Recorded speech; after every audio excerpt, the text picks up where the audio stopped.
Okay, in the interest of time, because boy, we have scheduled this really tight this morning with lots of information coming at you. So I hope you have a pencil and paper because you're going to want to write some of this down so that you can come back and refer to it later, or you can make sure that you get your questions answered.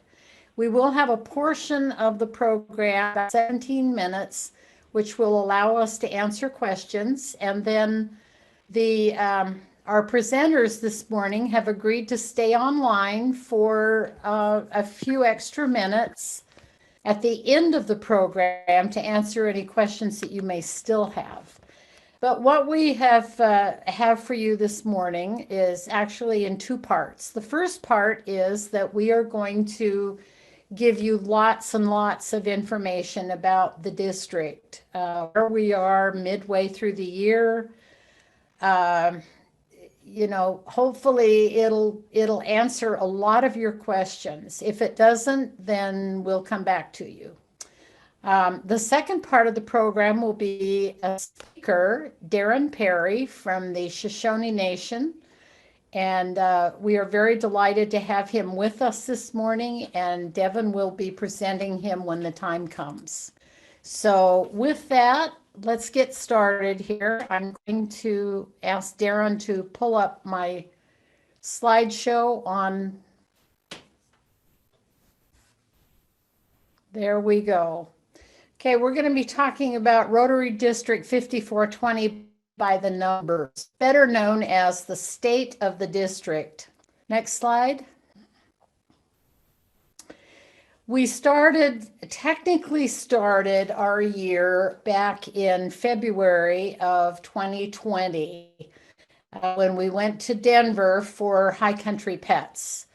Now, the numbers that are really important there are 27 presidents-elect, 11 presidents-elect nominees, 5 AGs, and six districtors were in Denver on 28th, 29th of February and March 1st. And I have to just a little side note, they said it couldn't be done. Next slide, please. On March 1st, we all said goodbye to everyone, got in our cars, got on a plane, and flew home.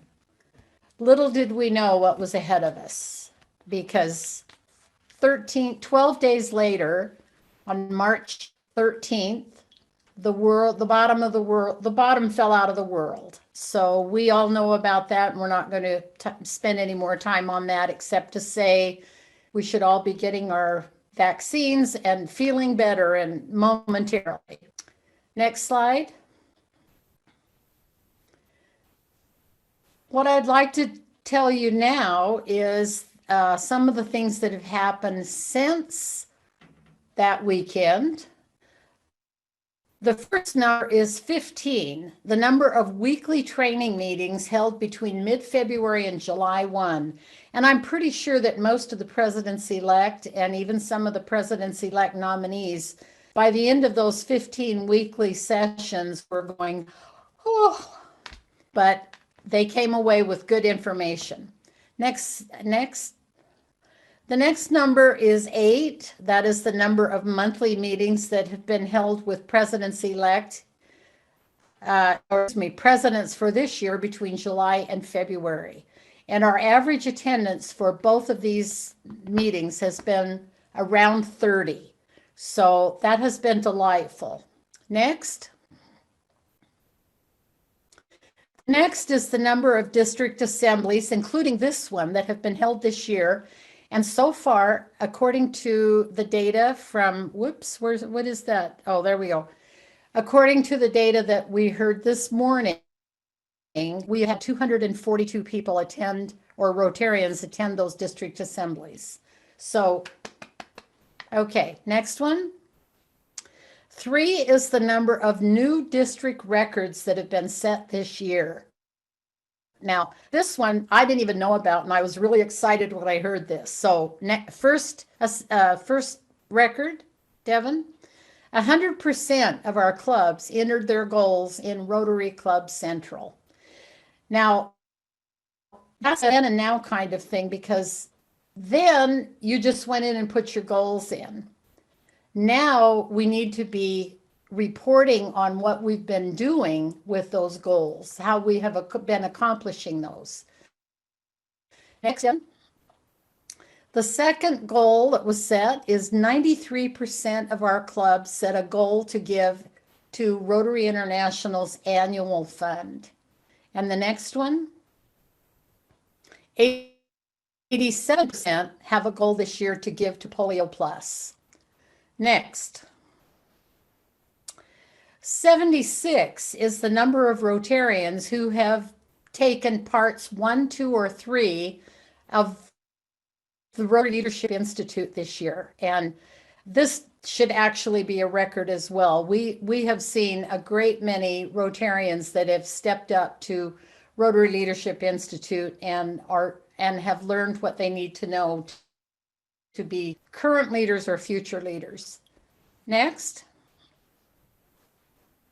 1 is the number of district strategic plans that have been completed, and 1 is probably as many as we had the energy to do, but we do have a new strategic plan. It is available to you on utahrotary.org, our website, if you'd like to review it. There is also a Reader's Digest version, which we will post in the next day or two. Next.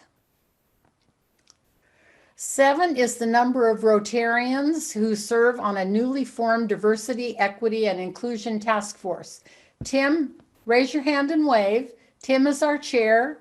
We're working hard together a program that we can take to our clubs on this very important issue. Next. 6 is the number of clubs recognized since January for bigger, better, bolder service and for other arrangements. Next. 4 is the number of clubs on the brink on July 1, which are now showing new signs of life, and we're very excited about that. And finally,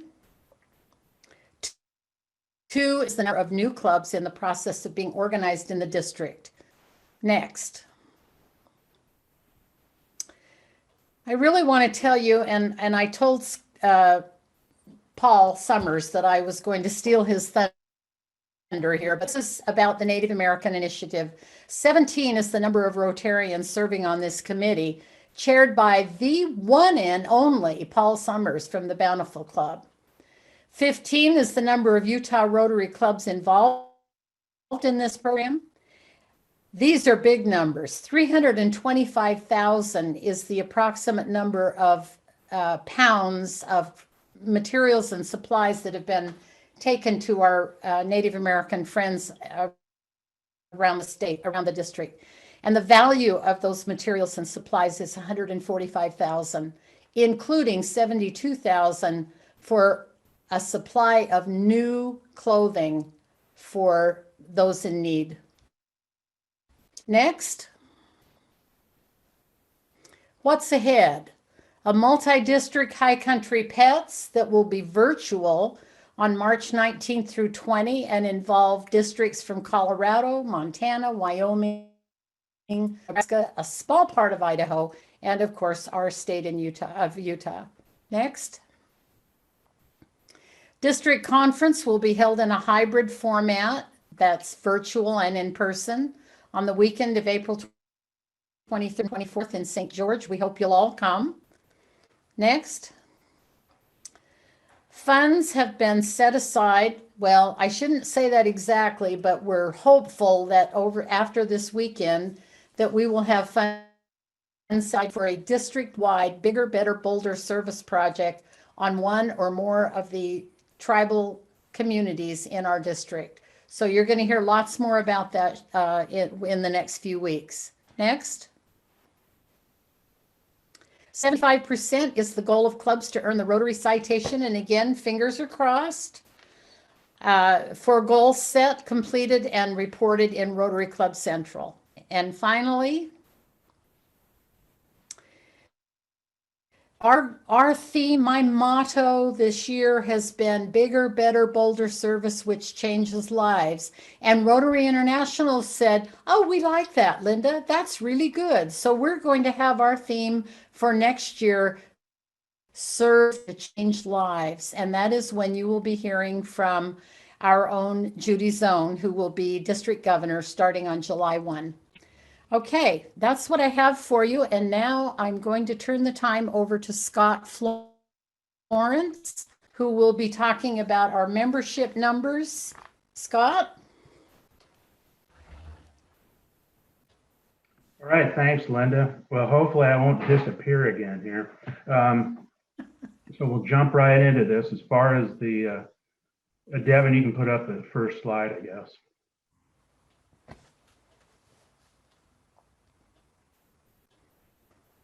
So as far as state of the membership in the district, right now, the district, unfortunately, we've had a net loss of about 370 members since 2008.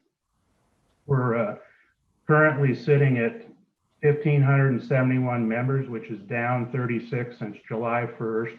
And certainly COVID has had some impact, but when you look at our average losses over the last 4 or 5 years, we've averaged about a 50 member loss per year. So we're kind of still in that ballpark. Fortunately, we're not, or unfortunately, we're not alone. Many districts in the Big West Zone are experiencing similar or greater losses. In fact, I would say most of the districts in the Big West Zone have year-to-date losses that are already greater than ours. So we're not doing so bad in that regard.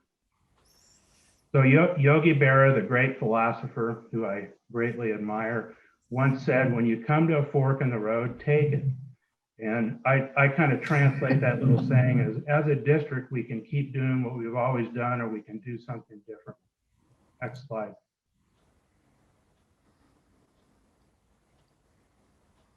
So Linda mentioned the strategic plan. And in that strategic plan, we've set a goal to increase our membership by 10% over the next 3 years. And this comes out to about 170 new members. So you might be asking, well, how can we accomplish that? Well, there's a couple of things. I could talk about this in much more detail, but I'm just going to touch on a few things here. We need to improve our retention in the district. If you look at our 3-year average retention rate since 2017, the district average is about a 65% retention rate. So that means about a third of our members have turned over in this 3-year period. And of course, that's offset by new members. But I would just encourage clubs to use some of the tools that are available on our district website, like the Rotary Club Health Check. It's a great little tool that you can use and do it as a survey in your clubs. And it really gets at what's working and what's not working, and helps identify some opportunities for positive change. And then we really need to do very deliberate, targeted recruitment of new members. And this can be as simple as each member and each club making a commitment to invite at least one new member per year. Something as simple as a club making a list of potential new members and going over that maybe monthly or quarterly, and keep it as a living list. And then clubs need a simple membership plan. And this is also available on the district website. So improving our retention and recruitment of members is really important, but that's not going to get us there just by itself. Next slide, please.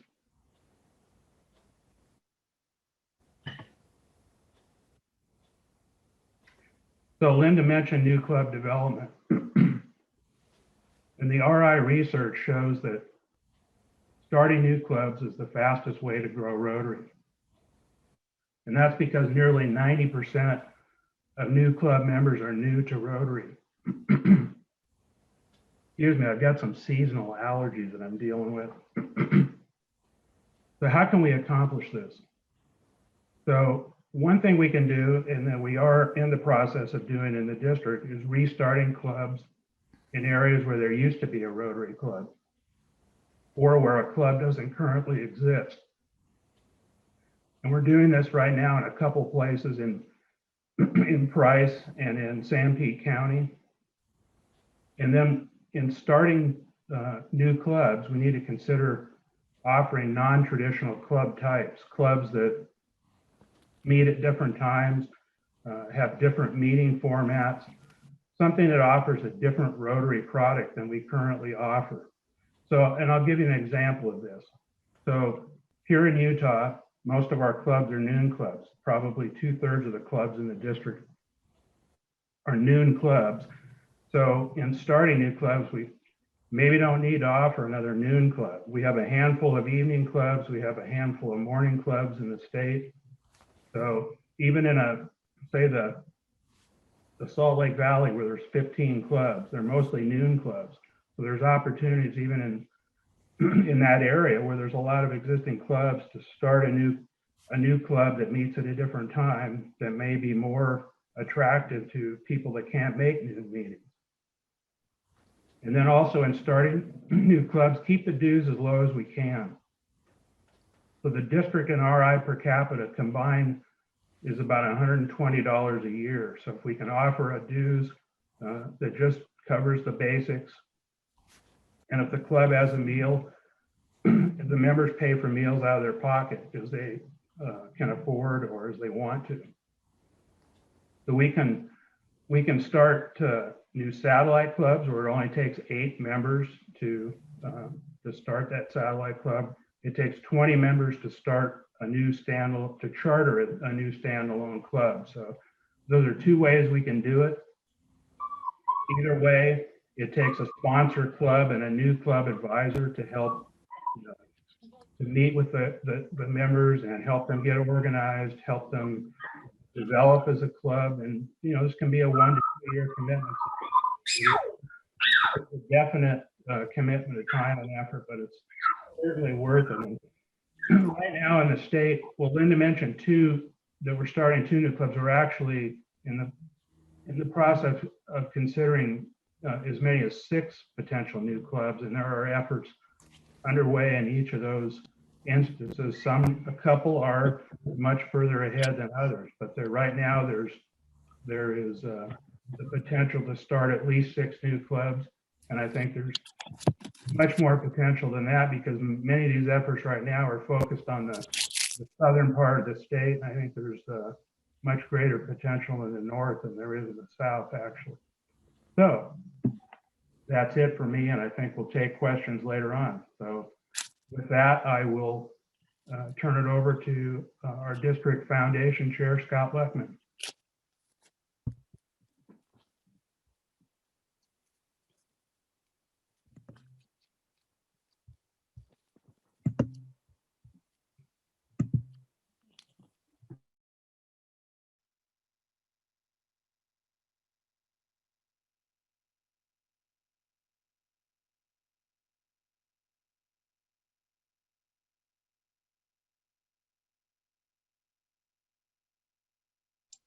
Scott, you're on mute.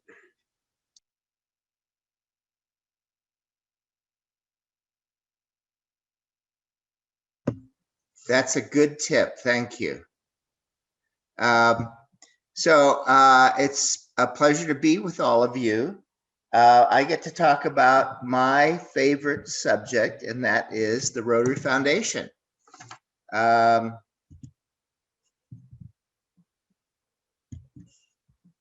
Okay.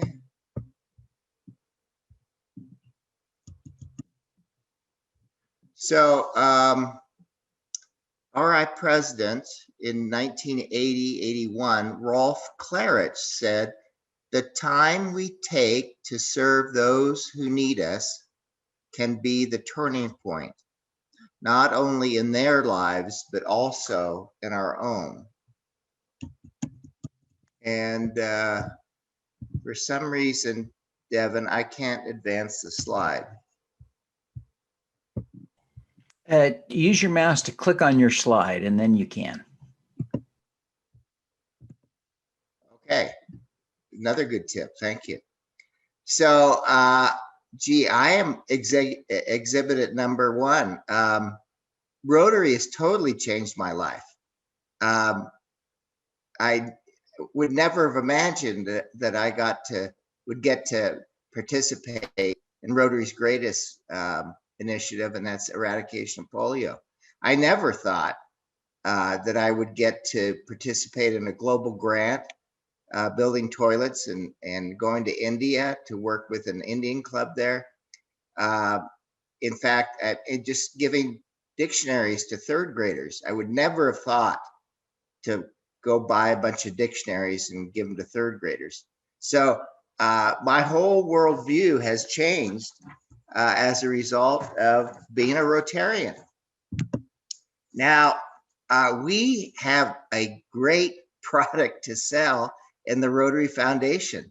This is one of the greatest foundations in the world, and it's gotten the highest rating of Charity Navigator, 4 stars.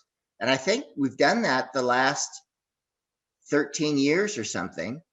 And when you dig even deeper, when the Charity Navigator looks at financial records, accountability and transparency ratings, I mean, we're near the top. And you compare them with other well-known foundations, we beat them. So you can feel confident in recommending the Rotary Foundation to your club members because they know that the money will be well spent. And what large foundation are you familiar with that lets you have a say in how your money's spent? So we divide up on the district level in our committee, which serves the clubs. We kind of divvy us up into one side, the supply side, meaning raising money, and the use side, spending the money. And as you can imagine, we're generally better at spending the money than raising the money. Now, you're familiar with all these terms. E-Ray, every Rotarian every year, that's defined as $25 per year. And we're pretty good at that. We are the best district in the Western United States. 80% of our district last year gave at least $25. But that means there's 20% of our Rotarians that don't even do that. Sustaining members, $100 per year. A lot of clubs just bill their membership that amount. Becoming a Paul Harris Fellow, cumulatively, that's $1,000 per year. And you're familiar with Polio Plus, Paul Harris Society, that's $1,000 per year. And this is our biggest money maker for the district. And we'll talk more about that in a minute. There's lots of different ways to spend the money. Now, this is the fundraising analysis for our district. And whoops, I need to back up. Here we go. Okay, so you may or may not be able to see the right side. Okay, so numbers that I look at here, there's lots of interesting information here. So as far as the goals set by the clubs, we're at almost 70% of the way there. And as far as the year goes, we're about 60% of the way in the year. So we're doing okay there. The one problem I'd point out is that what we've raised, $317,000, is mostly because of 2 people. So we've had 2 Arch Clump Society members this year. So that's great, but it kind of camouflages the point that most of our Rotarians, in fact, if we come down here on the bottom right, if you look at E-Ray eligible, you see 587, if you can see that number. That means only about a third of our Rotarians have even given $25. 2/3 of our Rotarians haven't even done that. So we have 7 clubs that have not given a dime to the Rotary Foundation.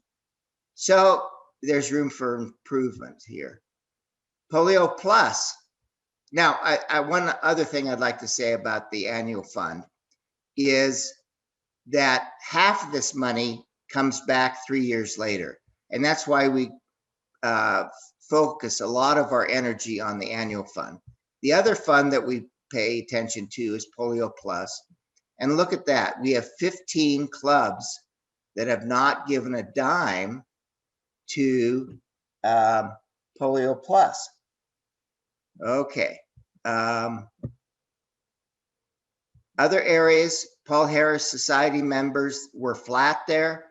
So anybody that you think in your club can give us $1,000 a year, ask them to do that. Now, what ideas are there to increase your giving? Well, first of all, talk about the foundation. Mention something about the Rotary Foundation at every meeting. I bet those 7 non-giving clubs are not talking about the Rotary Foundation. Have at least 2 of your meetings be about the foundation, one on Polio Plus and one on the foundation in general. And your club foundation chair could give this talk, or a foundation specialist. Recognize those people that become Paul Harris Fellows, but make a big deal about it, because people will see other people being recognized and they'll get inspired. Use points as an incentive, and if you need some help with that, contact our committee. Promote the Paul Harris Society. Promote Rotary Direct. This makes giving painless because it just comes automatically out of your credit card. And then finally, show your members how to get a My Rotary account. Only 45% of our Rotarians have a My Rotary account. And if they knew they could look at their giving history, you have your own giving history page on the Rotary.org website. And I think most people don't realize that. But if you look at that, that's going to encourage people to give. So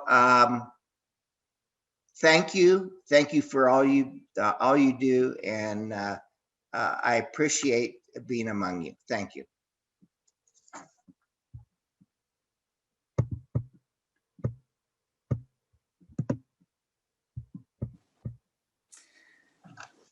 I'm Bev Christie. Next, we're going to hear. Oh, sorry. Sorry, go ahead. Okay. My name's Bev Christie, and I am past district governor from 2017-18 and the current finance chair for the district. And when Governor Linda asked me to present the state of the district on finances, the first thing I thought about is how little I knew about the financial committee in the district when I became president of my club. So I want to just, lay out a few numbers for you, and also give you an idea of who's on the finance committee and some of the things we do. So there are typically 5 voting members of the finance committee. There's the chair, the treasurer, which is usually a CPA, but just keeps track of the bank accounts, and 2 other Rotarians and the current governor. So that part of the Finance Committee changes every year. So Governor Linda is a voting member of the Finance Committee now. The other two members are non-voting, and they would be DGE Judy Zone and DGN Jose Velasco. So we want to discuss with them what our plans are so that we have a really smooth transition. And my goal is to be very transparent about district finances. And, you know, if you have any questions about it ever, please feel free to email me and ask me any question that you'd like. So district funds come from two sources as far as what goes into the finance, into the financial committee bank account. One is district funds, and district funds are compiled of the number of members in the district on July 1st of the current governor year, times $36, which is the district amount that each member pays to the district annually to be a member of Rotary. In addition to that, it's RI dues. Now, RI dues are to help the RI maintain, and I believe that the dues are really well spent. As Scott said, we're really very high up there and getting a 4-star rating on Charity Navigator. That amount is $53 a year right now. I don't believe those have changed since I looked at them last. So really, it's about a $90 a year cost for membership in the district and RI, plus your club dues. And club dues are definitely up to the club membership. If you need more money for projects or service projects or whatever else, that whoever your president is, talks with the members, and that's typically voted in by the members. So if you do not know what your club dues are and how that's separated out, I just wanted to give you kind of the basics, and then you can add your club dues to that. Of course, that doesn't include E-Ray, which is, you know, we're really encouraging members to do every Rotarian every year. And that, of course, does not come into the district at all. It goes to the foundation. So each incoming governor sets up his or her budget based on an estimate of how many members there will be in the district the following year. So Governor-elect Judy now is she is pulling together her budget based on talking to other governors, past district governors. She's talked with me a little bit about what a reasonable number is. It isn't an actual number, it's an estimate, and we always hope that it will be pretty accurate because there is no more money in the budget for the governor year than what comes in from the district and also RI. Now, Rotary International sends the governor for the district a smaller amount, much smaller amount, typically right around $10,000. And that money is very well, accounted for, and it's used for training, district training, and typically club visits, which have been greatly curtailed this year. And I can say that money really helps. It does not completely cover the cost, but luckily we have district funds to supplement that. We have, let's see, this year, Governor Linda's budget, I just wanted to let you know what Governor Linda had to spend this year. District membership dues amounted to $56,664. RI funds this year. And this is mainly because we're in St. George. I live in St. George, so does Linda. And so we had feasibly, if it weren't for COVID, we would be traveling many more miles across the state to visit all of our clubs. So that amount this year was $12,684. What we try to do is keep a $65,500 reserve in the account. Why do we need that reserve? It's for the DGE and DGN because they don't have money to spend until they're governor for things like club visits, trainings, the kinds of things that we do each year for the district, and any particular service projects or goals that they have made within the district. So we have to loan that money out to the DGN and DGE. And then when they come in to take the governor's position, they pay that back from the dues they received during their governor year. So the thing that I want to emphasize in this is that there's full accountability for all monies that are awarded for the budget. During PETS, there's the governor-elect presents his or her budget to all the presidents in all the clubs.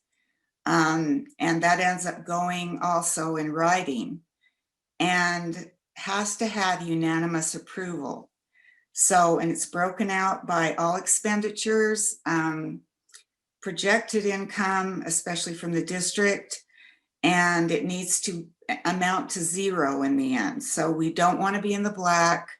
And if anything, we want to have some extra funds for things like the Native American Initiative, governor's collaborative grants, and anything that your club would like to, bring through the governor to the finance committee to be discussed for helping clubs out with their initiatives and projects. So again, COVID has changed a lot of things, and I'm sure Linda could speak to that better than anyone. But the state of our district is very solid. We're doing well. We have some extra funds that we are hoping. I'm having a committee meeting shortly to discuss the Native American Initiative, and any funds left over from Linda's year, she is planning to put into that so that those funds can go back to the district. But we would like to support this initiative. At least I feel really strongly about it. So I'm hoping we can, take this forward and we can continue to support our Native American neighbors. Thank you.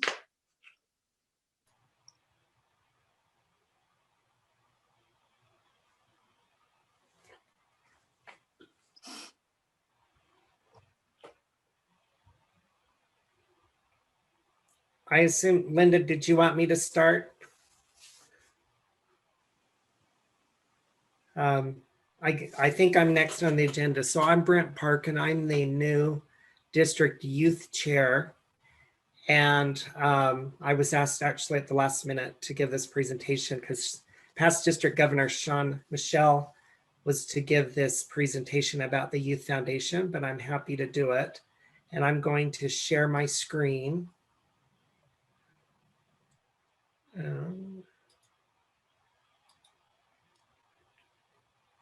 Can everyone see my screen? Okay, good, thanks. Let me just get it started.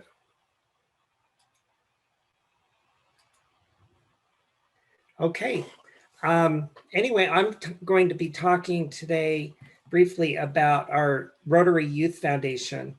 And I'm recently new to being on the foundation board, but the foundation board includes Sean Michelle as our chair, past District Governor Sean Michelle as our chair, past District Governor Kelly Atkinson as our treasurer, past District Governor Bev Christie is a trustee, Devin Thorpe is a trustee, and Dwayne Woolley is our secretary.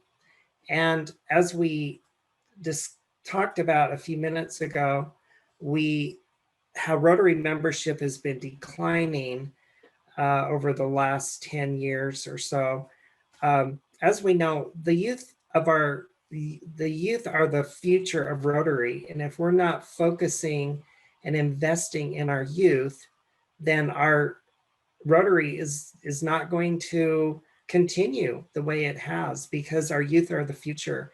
And the future of our youth programs and our foundation as far as fundraising is the Rotary license plate. That is actually our main source of income to bring funds to our district for our youth programs. Now, in the past, it's been kind of the secret of how do you access these funds and what are the funds used for? Well, the foundation, as you know, is a 501c3, and all monies that come into the foundation are tax deductible. And we need to use all these funds for youth programs to continue with our status as a foundation.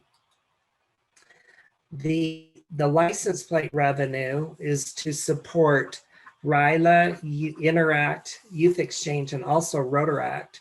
And the foundation board is just created a new application process where people and clubs can actually apply for funding to support youth programs. And there will be more information coming out on our website that's under creation right now on how to go online and apply for funding to support youth programs. This is the easiest way to show your support is to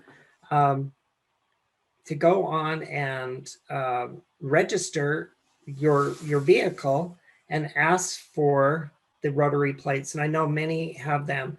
I believe we have, I don't have the exact count, but I think there's possibly up to 800 in our district that have plates. So you don't need to wait until your registration expires to apply for plates. You can do it anytime, but you do need to pay the initial, there's actually a $91 initial fee, but then each year it's $25 in addition to your registration, and that goes directly to our youth programs. And under the registration, it's listed under the humanitarian service plate. It's not listed under Rotary, it's humanitarian service plate is the one you want to order. And you know, everyone in this group, if you don't have a plate on at least one of your vehicles, you should get one and set the example for the rest of your club on how to do that. And we do have a license plate chair, Sydney King, and she's working on her strategy, and we'll be unveiling that in the next couple of weeks on how to promote our license plates to all of your clubs.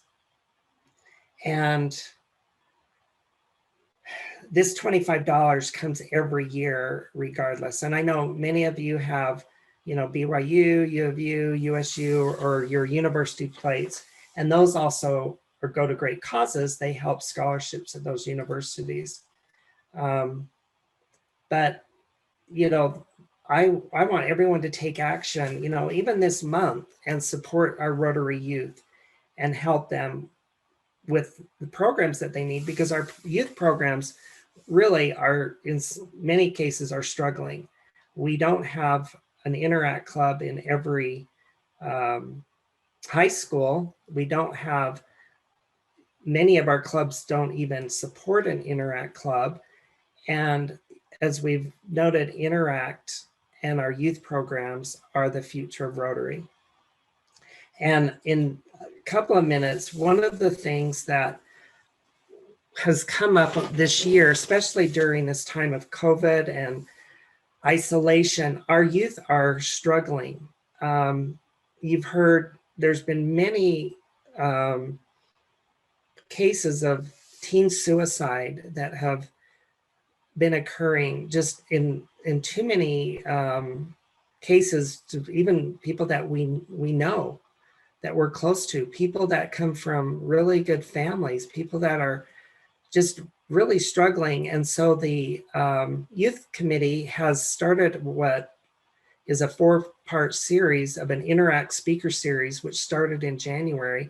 I know you've all heard about this, but we have our next speaker is on this Wednesday, February 10th. And if you haven't registered for either for yourself or for the youth, we've actually invited all Rotarians and youth to participate in this Interact speaker series. But we have 3 really incredible speakers that are going to talk to our youth specifically about how to face these difficult times and how to overcome challenges in their lives, and that there's resources out there to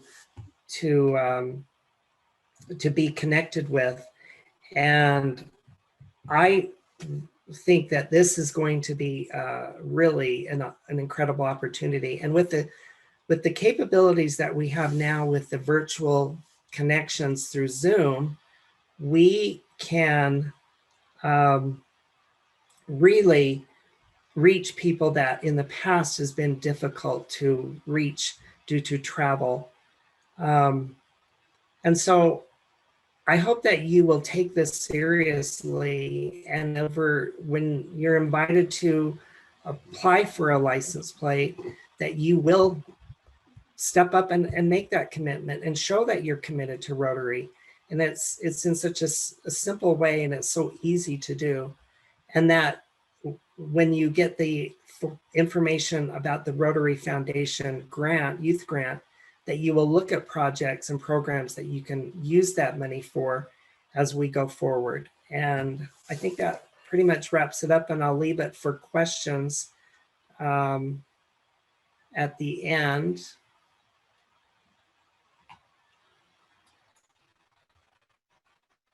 Turn it back to you, Linda, or whoever's next.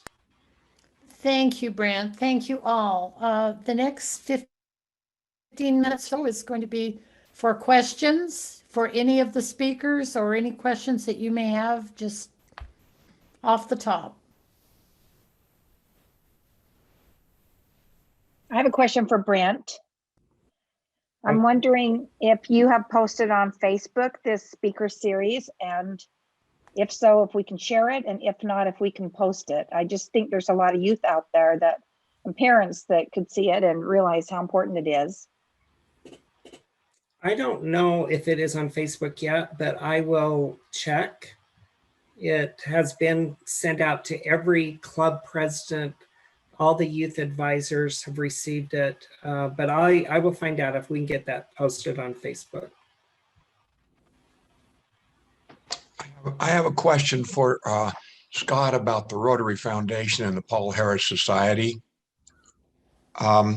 If you're a member of the Paul Harris Society, is that a separate designation? Or do you just keep getting your regular Paul Harris every year till you hit 10, and then there's a different designation? I've looked on the RI thing, and it's confusing on how that's structured. Yes, you need to sign up for it. I've done that, but I can't find out whether it's just as I do the $1,000 does it automatically go to just my next Paul Harris, or does it wait till I have to hit 10 before it starts showing as a society member? So are you saying that you're a sustaining member now, giving $100 a year, and after 10 years you? No. I give $1,000 a year. I'm on my 9th Paul Harris. Okay. So I joined the society this year because I didn't know it existed till this year. Okay, exactly. So people are willing to do it if they're asked. Gary, which club are you in? Logan. Okay, I will check, and I'll check the list of Paul Harris Society members for the district, and I'll see if your name's there. Okay, thank you. You bet.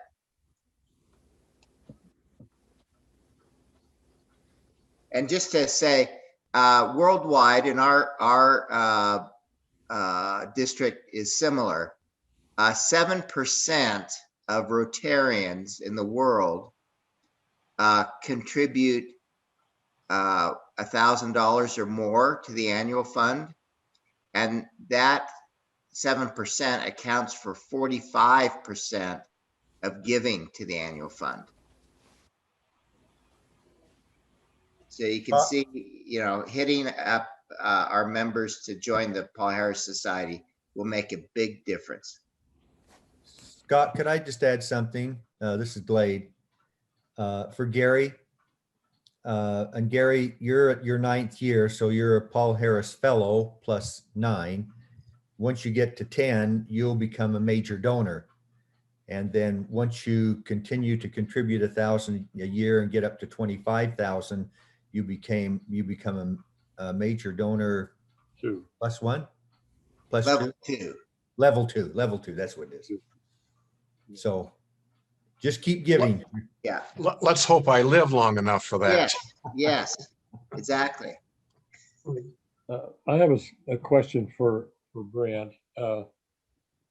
What is the status of the RILA for this coming year? What reason I'm asking that is because part of what I'm trying to do with this Native initiative is to get Native kids involved in like RILA. So what's the situation with RILA this coming year?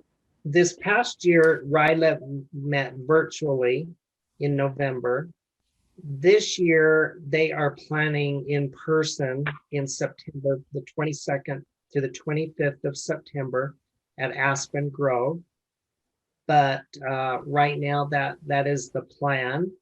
That could change depending on how things progress with the vaccine and the CDC guidelines. So right now, it is planned for September 22nd through the 22nd to the 25th at Aspen Grove. Great, thank you. I also have one more comment about the Youth Foundation, Linda, about the that if anyone on this call, I know many of you have connections with other foundations, because we are a 501c3, we can actually ask for gifts from other foundations, and that's actually where the majority of our funds will come from, is from other foundations. And our Sean Michelle said that some of our grants could be between $1,000 to $5,000 if you apply for those funds. So we're getting the bulk of our income from license plates, but we actually are trying to seek funds from other foundations to help support our youth programs.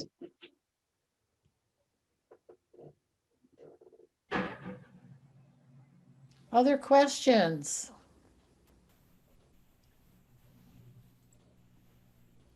I've got a question for Scott. This is Lynn Hilstead. Scott, I should know this, but regarding Paul Harris Society members, I've had the question come up, is there a recommended allocation this year for those members who want to contribute the $1,000 between the annual fund and Polio Plus? I've told them it's kind of up to you, but is there any kind of recommendation how we designate or allocate those contributions this year? A good question. I respond the same way you usually do. It's what inspires that Rotarian. If that Rotarian is really into polio, I tell them, go for it. The advantage with the annual fund, unlike polio, the annual fund, the district gets half that money back. Right. So that's what I tell them, that there is an advantage, but yeah.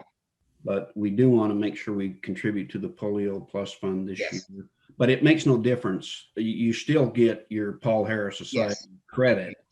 Correct. How you allocate it, is that Yeah. correct? Scott, when I did my society, I gave, I do it on a quarterly basis, and I gave half to the annual fund and half to the polio, and RI Great. said that was fine. Yeah, Great. that's what I've done too, half and half. It's something similar. I had it set up with my membership to all go to polio for about a year and a half, and then I switched it over to all go to the annual fund for a while. So I kind of go back and forth. But you can also become a member of the Polio Society, Polio Plus Society, by contributing at least $100 a year. Great. Thank you for bringing that up, Darlene. That's something brand new in our district. We have time for a couple more questions.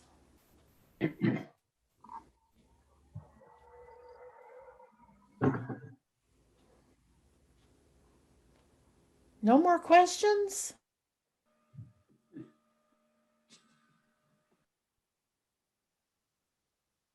Well, I have a question. Who's going to be the district governor nominee designate? Anyone know? I found out last night that a selection has been made. And we are happy to welcome to the district governor line, John Redd from the Bountiful Club. Very excited to have him as part of this wonderful group. And John, if you're there, if you'd like to take 30 seconds, the floor is yours. Okay, I can take less than 30 seconds. I'm thrilled and honored and appreciate the vote of confidence of the folks that were on the selection committee and the vote of confidence of my club. And I'm looking forward to serving with all of you. Well, John, you have no idea what you've just said yes to. Call me later. you'll quickly learn when given 30 seconds to take 10 minutes. Okay. Okay. And for those of you who know a couple of the other candidates who ran, let me tell you that it was a very difficult decision. And one of the three prospective DGs would have just, I mean, it's amazing.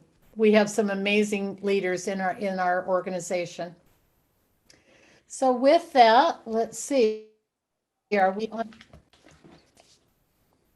Okay, we have a couple more minutes. If anybody has any more questions that are just burning to ask. Linda, I want to mention to Scott, I think it was Diana that brought up the Polio Plus Society. This is a way of committing $100 a year and getting, being designated a Polio Plus Society member. When you really can't afford $1,000 a year, do a Polio Plus Society member thing, and it's $100 a year, and you will continue to do that. That's a commitment until polio is gone. So it's a great program. I think it's kind of cool. It gives us an opportunity to be involved without doing the full $1,000. Plus, Jay Jacobson will send you a very cool pin. Right.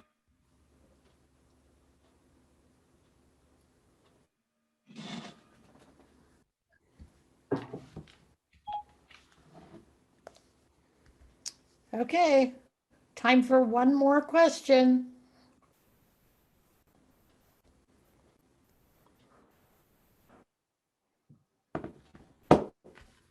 All right, don't say we didn't give you the chance. Now we're going to stay online afterwards for a few minutes. For those of you who may decide that you really do have some questions, so please feel absolutely free to be there. Okay, we are ready to turn the time over to our guest speaker, Darren Parry. Devin will be introducing him, so the floor is yours. I am so excited. Thank you, Linda. Darren and I had an opportunity to become friends over the last year. We both engaged in a similar journey. But Darren is someone I really, really admire. He's the chairman of the Northwest Band of the Shoshone Nation.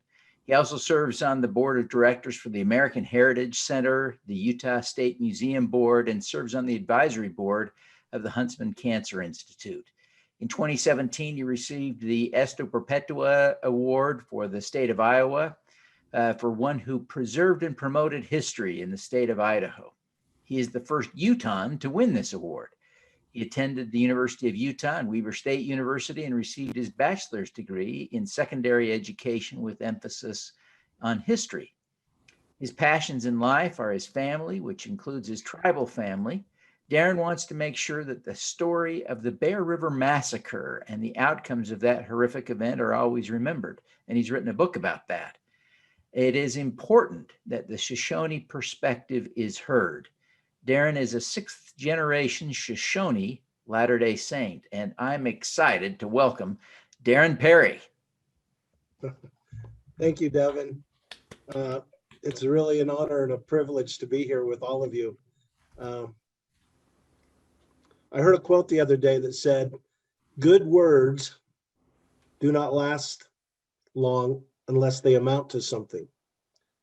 And may I add, the work that you guys do with the Rotary Club, good deeds do not last long unless they amount to something. And so let me take you on just a little bit of a journey, the way I learned storytelling from a tribal elder, my grandmother, and share with you just a little bit of a history. American history for a long time was written and taught as a single story, a narrative of nation building, an unending progress that united its participants into this single American experience. Oftentimes it was a national success story celebrating human triumphs made possible in a society based on principles of liberty and equality and religious values, or so we thought. In years past, historians sometimes ignored or dismissed peoples whose experiences didn't conform to this master narrative, and often dismissed were the experiences of the American Indian. After all, our story is one of decline and suffering rather than one of happiness and progress. But you know, times change, and the histories and the stories that we tell about the past and how we understand them changes too. Understanding the past involves looking at history from the viewpoints of many different perspectives over the centuries. American Indians must be included in this central strand in the history of our country. Our historical experiences require us to look beyond the stereotypes and rethink some basic assumptions that we have about history. I have come to realize over a lifetime that when we reduce history to just data and facts, and when we remove the emotional or the storytelling side, we lose some of the humanity that makes history so important. And that is why the history of my people is so important. As you gain a greater understanding of the first peoples that lived here, it not only becomes easier to acknowledge their contributions to history, but it becomes necessary. I want you to know that we as Native people are still here. Our languages are still strong. Ceremonies that we've conducted since the beginning of time are still being held. Our governments are surviving, and most importantly, we continue to exist as a distinct group in the midst of the most powerful country in the world. We've had a history that has not only contributed to the wonderments of the United States, but to the world. There are many Native Americans in the world today. We tend to get overlooked in many ways. And when we are not overlooked, we are oftentimes misrepresented. history on occasion has reduced my Native American people to one-dimensional characters, important only in the sense that we taught the Pilgrims to grow corn. But you know what? We're much more than that. We long to be heard and recognized. Our voices have been quiet for a long time. And in some cases, we're still searching for that true identity. There was a time when every member of the tribe got up every day and went to work. They had to. It had to be that way. Every member of the tribe played an important role in its survival, but not anymore. Treaties that promised our people food and clothing and education soon turned our people into idleness, unemployment, and drug abuse for a once proud people. We need to change this, and you can help us change this. America's untold story about Native American culture is vast. It began before Columbus discovered this new world. In fact, it was believed by most that there were once 60 million people that inhabited this continent for thousands of years prior to the arrival of the European explorers. By 1880, the United States Census recorded only 306,000 Native Americans in the United States. And unfortunately, the history books give a very skewed and incomplete amount of this country's indigenous people. Our modern day popular culture has done nothing to change the stereotypes and misconceptions that still exist and are passed down from generation to generation, with the Hollywood media oftentimes portraying the American Indian as savages who had to be defeated by the cowboys or soldiers for the good of mankind. That reality, however, severely contradicts this ignorant portrayal. I just read a book by Robin Wall Kimmer. She's the author of Braiding Sweetgrass. And she said this, quote, "Children, language, lands, almost everything was stripped away or stolen when you weren't looking because you were just trying to stay alive. In the face of such loss, one thing our people could not surrender was the meaning of land. You see, in the settler's mind, land was property, real estate, capital, or natural resources. But to our people, it was everything. Identity, the connection to ancestors, the home of our non-human kinfolk, our pharmacy, our library, the source of all that sustained us. Our lands were where our responsibility to the world was enacted. This was sacred ground. It belonged to itself. It was not a gift or a commodity, so it can never be bought or sold. These are the meanings people took with them when they were forced from their ancestral homelands to new places. Whether it was their homeland or a new land forced upon them, land held in common gave the people strength. It gave them something to fight for. And so in the eyes of the federal government, that became a threat. End of quote. And as pitiful as this may sound, the only thing that my people, the Native American people, are asking for today is to be acknowledged, to have our existence acknowledged. We're a proud people. As a small child, I loved to sit at the feet of my grandmother, May Timbimbu Parry. She'd sit for hours and she'd tell me these stories about how the coyotes stole fire or how the porcupine became greedy. And then with reverence in her tone and sometimes a tear in her eyes, she would relate the story of the massacre at Bear River. There's an old Indian saying that says, because of our oral history telling, it says, when an old Indian dies, a library burns. And that was never as true as it was about my grandmother. You know, as I grew older and I attended school, I developed a great love for history. And then suddenly I realized something. None of the stories that my grandmother told me were in our history books. How could that be? I'd always believed that historical events were an absolute, that events that transpired over time had one conclusion. But as I've gotten older, I've really come to realize that history is about perspective. Whose perspective? And then one day it became clear to me when I read a quote attributed to the great English leader, Winston Churchill.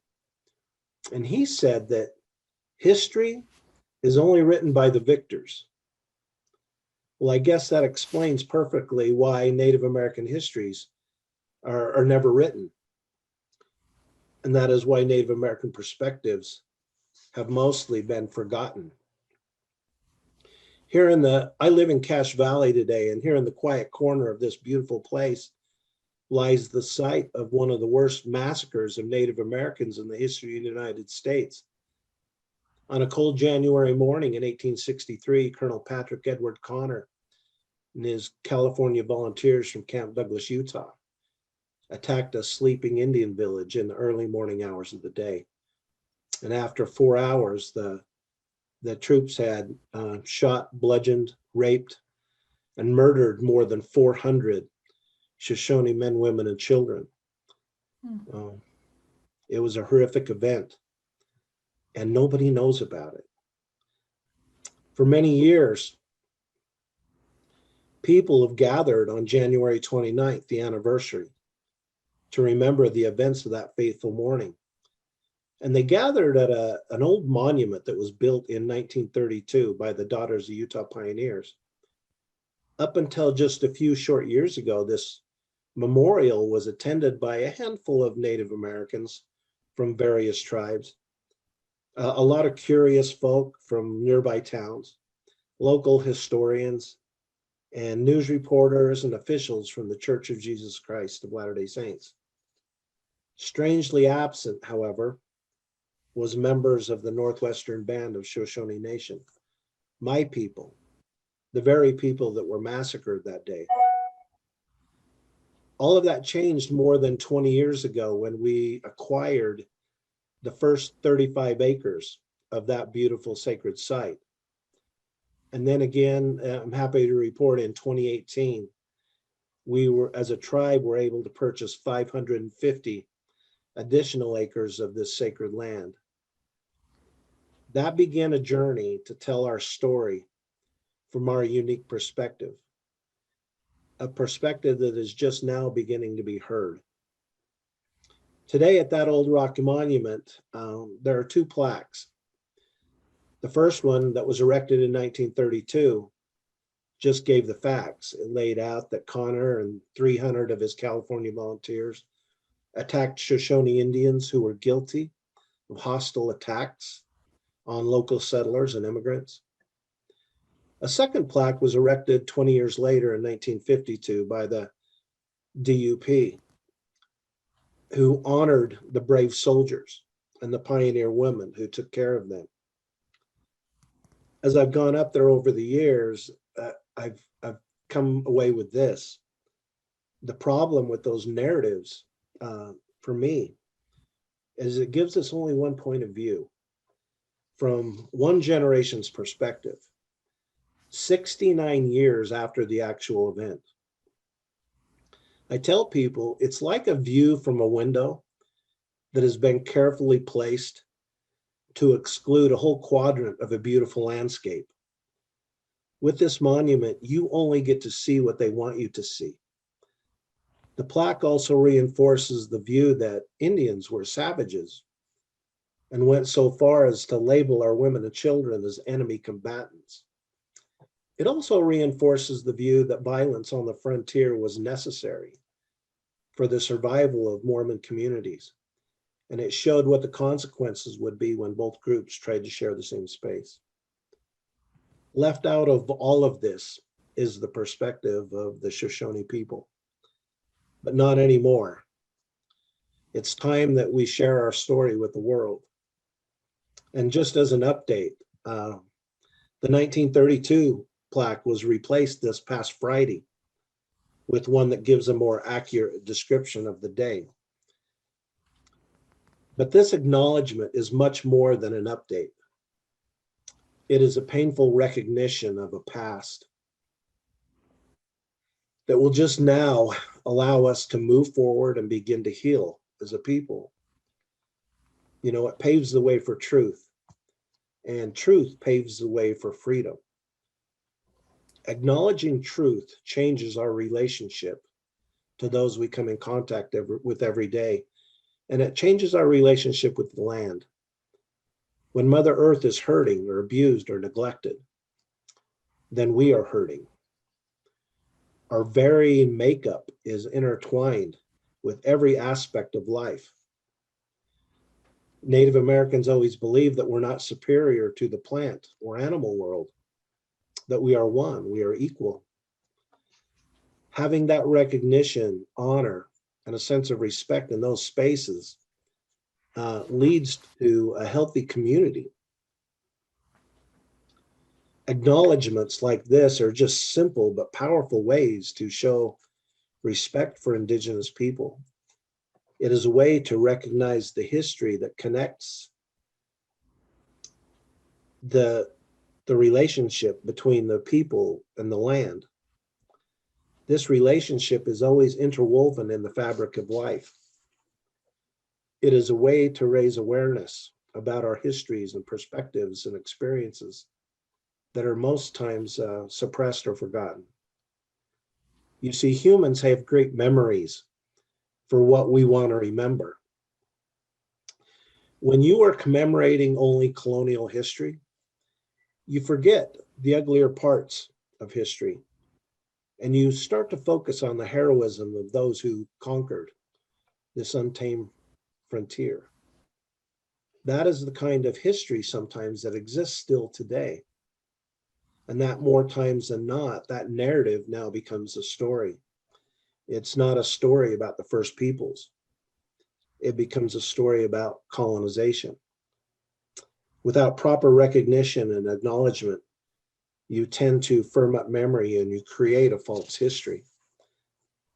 You know, ultimately, though, the story of this great country that we all live in is from all of our collective memory and that of our ancestors. As an Indigenous leader, I hope that you can respect the story that we want to have told, as well as recognize your role that all of us play within that story. History doesn't always affirm us. Sometimes history challenges us to think about an uglier past that we'd probably rather not have. And that's really the power and the benefit of history. It connects us to the past. It connects us to our humanity and also our inhumanity. And it offers us a way to move forward, especially in a circumstance like this, with Indigenous people together, moving forward in a way that connects us, not in the prettiest of ways sometimes, but to move forward to this new relationship that is a 21st century relationship based on respect for the truth and what happened in that past moment. Because then I think that is where you get the possibility for reconciliation. And reconciliation is only the beginning. You know, as a tribal leader, I appreciate the work that you do and that you've done and are continuing to do for the benefit of my people. The actions of this past pandemic have literally saved lives. And I am grateful every day for your group and what you've been able to accomplish. I want you to know that every tribe is a little different. I've had a lot of conversations with some of the people here locally with Rotary and Brigham City and Ogden, and our needs are different. We're one of the few tribes out of the 8 tribes in Utah. We're the only tribe, the Northwesterns, that does not have reservation land. That makes our experience different. We've assimilated into the culture. 90% of my tribe lives along the Wasatch Front. We're your neighbors. We go to school and church and we shop together. And so my tribe doesn't experience a lot of the negative things that some on reservations have had to go through. And for that, I'm really grateful and appreciative. But there are tribes, and you're well aware of them, and you've offered much more assistance than we deserve around the state of Utah that are still struggling today. You know, as I thought about talking today, you've heard the statement, give a man a fish and you feed him for a day, and teach a man to fish and you feed him for a lifetime.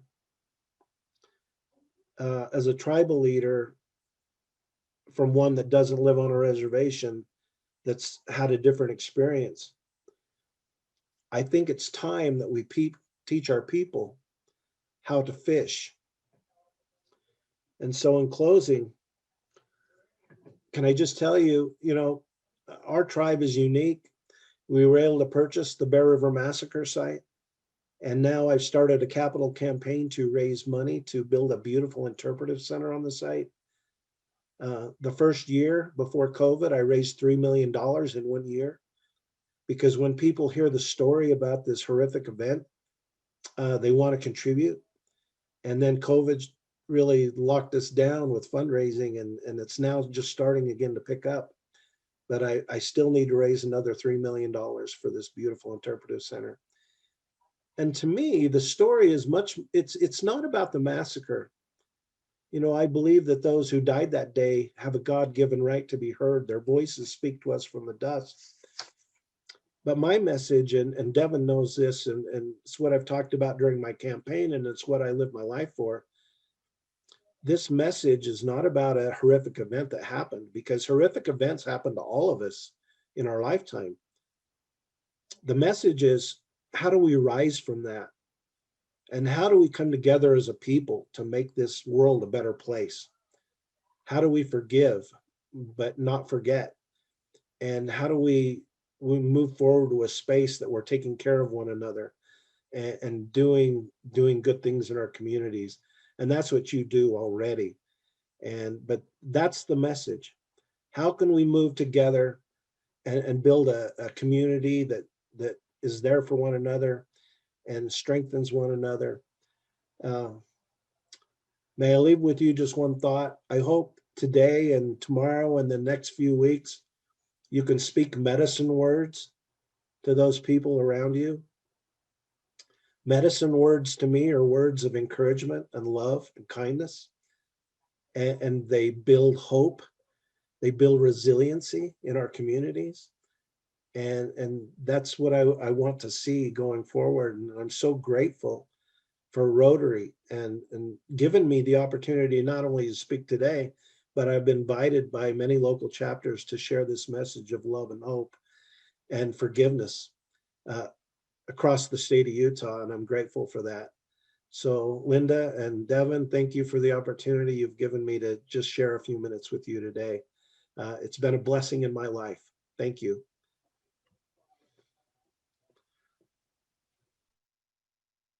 Thanks, Darren. Boy, that was great. Thank you very, very much.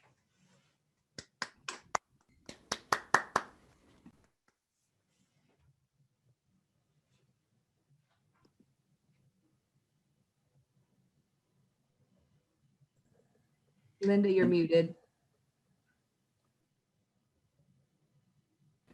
Okay, am I now okay? I'm sorry. Thank you, Darren. We appreciate your time this morning. Your words have touched us in very deeply. Well, thank you for the invitation. We appreciate you sharing your time with us. Thank you. And I love the idea of the medicine words. Linda, can I just say? All right, just in closing, Paul, go ahead. Yeah, Darren, as you and I have talked, and I've really developed a real appreciation for you and what you stand for, and I really I'm grateful for your words today and look forward to hearing from you again in March. So thank you very much. It's a pleasure to know you.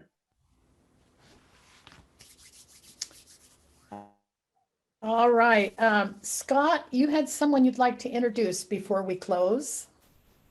Yes, Sandy Schwartz, are you still out there? I would like all of you to meet Sandy.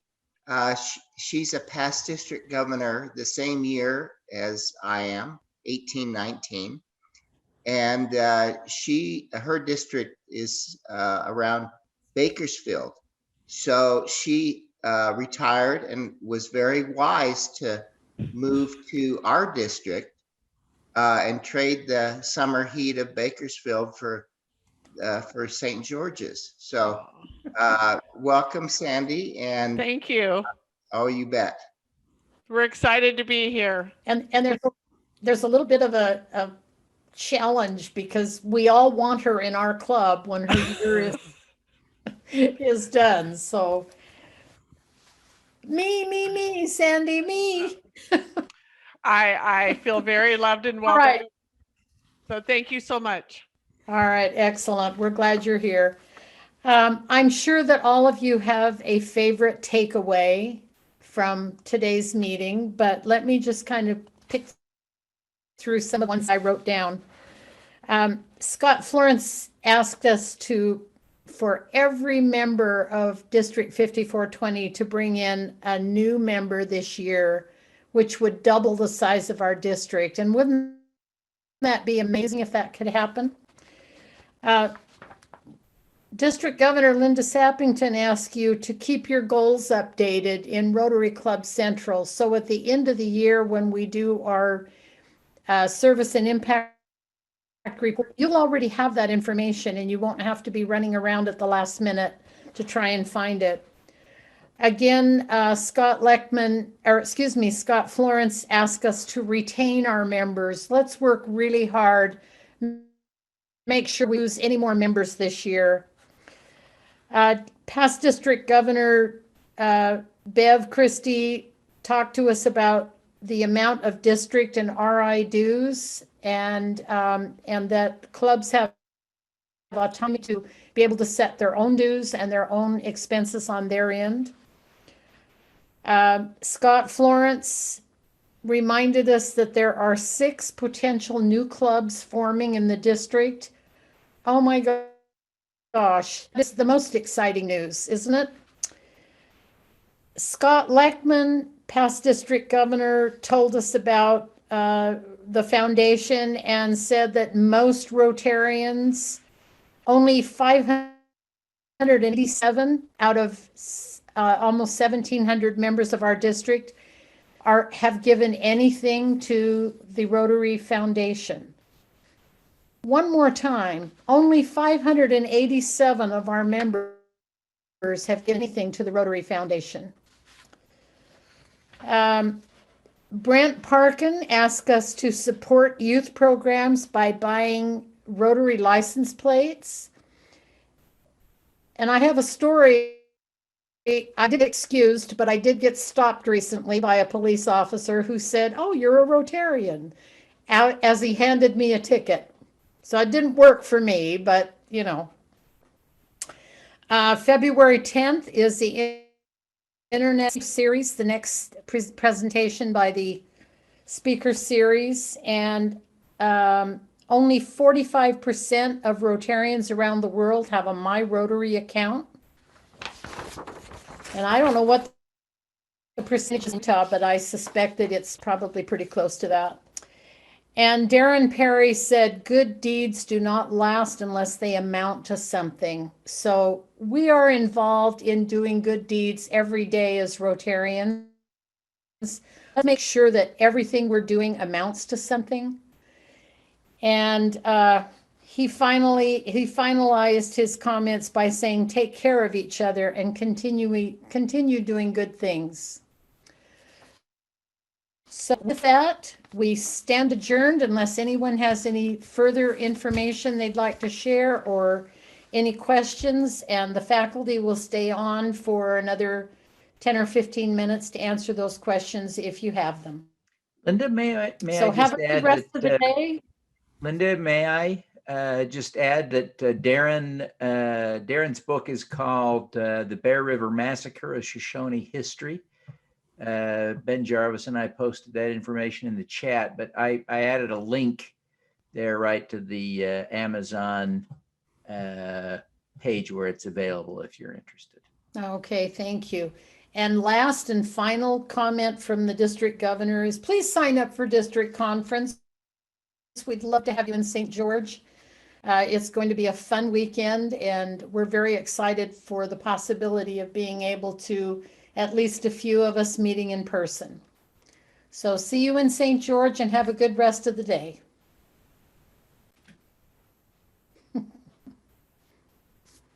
Thank you. Good meeting, good assembly, Linda. Thank you.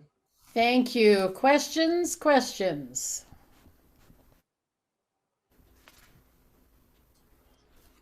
How do we make a contribution to Darren's project? Very good question. We will find that out. Darren, are you still on the line?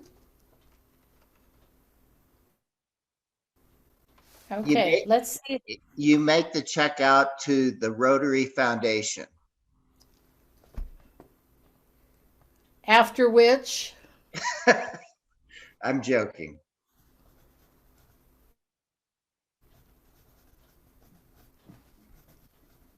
Okay, that's a good question, Tim. Thank you.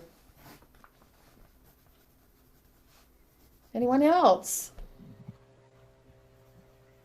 How often do the clubs meet throughout the state? Is it every week or every other week? I think that's minimum, isn't it? Minimum from RI standpoint is twice a month. But many of our clubs are really entrenched in the idea of meeting weekly and would not want to miss that opportunity. But during COVID, we have clubs that are meeting once a month or twice a month or every other month. So it's kind of all over the board at this moment. Thank you. Mm-hmm. If Brent Parkin is still on, Brent, you mentioned about using monies, grants, I think, from the Youth Foundation. I'm suspecting from the youth. I was wondering if you could give some, give an example of what kind of thing they could do with that, and again, the amount that they could actually draw from. Well, there in the application, you would just detail how you are going to strengthen the youth programs in your. It has to go specifically for youth programs. So it would be something that a Rotarian would request versus an Interact president for something done by the Interact Club. Yeah, it would be the Rotary Club, your club applying for it for the youth programs. Okay.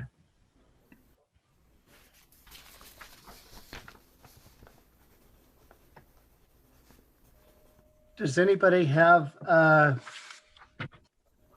Darren's contact information so that we can get hold of him if we want to donate or anything, since he's not on? Devin, do you have that information for us? Yes. I will post it in the chat. I'll just post his email address there in the chat. dparry@arrowpoint.us. And it's Parry with an A.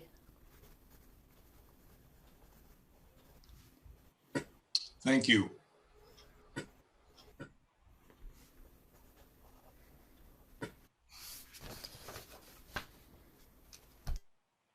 Other questions?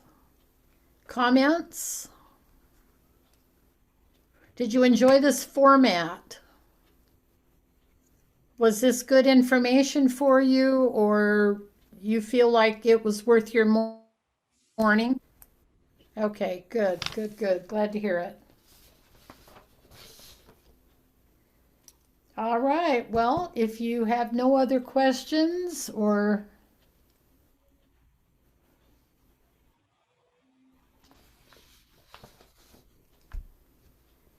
okay, Devin, I guess we're done. Thank you all. Great job, Linda. Thanks. Keep up the amazing work you're doing at every club. Every time I meet with one of the clubs and I hear what amazing projects you're doing, it just warms my heart. So, congratulations to you all.